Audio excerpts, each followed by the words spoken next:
કોંગ્રેસના હિંમતસિંહ પટેલનો આરોપ બાપુનગરમાં સરકારી કર્મચારીઓએ કર્યું હતું બેલેટ પેપરથી મતદાન હોમગાર્ડ ભવનમાં થયેલ મતદાનમાં ખોટું મતદાન થયાનો આરોપ 2 થી 3 લોકો સિક્કા મારતા હોવાની માહિતી મળી હિંમતસિંહે આરોપ લગાવ્યા છે સાથે કહ્યું કે અમારા ઉમેદવારોએ ખોટું મતદાન ઝડપી પાડ્યું પોલીસ પણ ઘટના સ્થળે પહોંચી અને અરજી આપી છે ભાજપના હોદ્દેદારો હોમગાર્ડમાં ફરજ બજાવે છે બેલેટ પેપરથી બોગસ મતદાન કરાયું હોવાનો હિંમતસિંહે આરોપ લગાવ્યો હજુ સુધી ચૂંટણી પંચે કોઈ પગલાં લીધા નથી આજે ચૂંટણી પંચને ઈમેલથી ફરિયાદ કરીશું આ વાત તેમણે કરી છે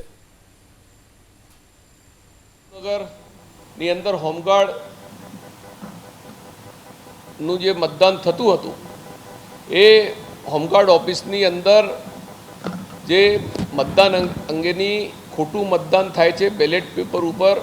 2-3 જણા ભેગા થઈને સિક્કાઓ મારી રહ્યા છે એવી જાણકારી જ્યારે અમારા કોંગ્રેસના આગેવાનોને મળી અમારા ત્યાંના ઉમેદવાર નાગજીભાઈ દેસાઈ અને બીજા બધા કોંગ્રેસના આગેવાનો ત્યાં પહોંચી ગયા અને રંગે હાથે ત્યાં બેલેટ પેપર ઉપર 4-5 જણા ભેગા થઈને રાતના 7 વાગે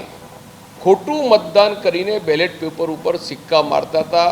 એનો વિડીયો પણ વાયરલ થયો છે કેટલાક પત્રકાર મિત્રો પણ ત્યાં પહોંચી ગયા હતા પોલીસને જાણ કરી કંટ્રોલ રૂમને જાણ કરી પોલીસ પણ ત્યાં આવી ગઈ અને એની ફરિયાદ જે અરજી છે એ અરજી પણ પોલીસને આપી અને સમગ્ર ઘટનાક્રમ જે છે એ ઘટનાક્રમની બાબતની અંદર જે પોલીસ કમ્પ્લેન પણ આપી છે અને રજૂઆત પણ કરી છે અને તમામ એનો વિડીયોગ્રાફી પણ કરીને આપ્યું છે કે આ એકદમ ખોટું તદ્દન ખોટું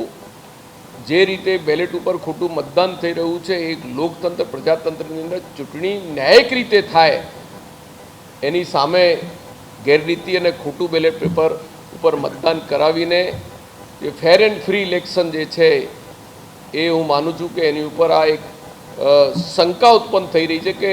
જ્યારે 26 તારીખે મતદાન થશે ત્યારે ભારતીય જનતા પાર્ટી કેટલું બૂથ કેપ્ચરિંગ કરશે કેટલા ઈવીએમની અંદર કેટલા બોગસ મતદાન કરશે આના ઉપરથી ફલિત થાય છે।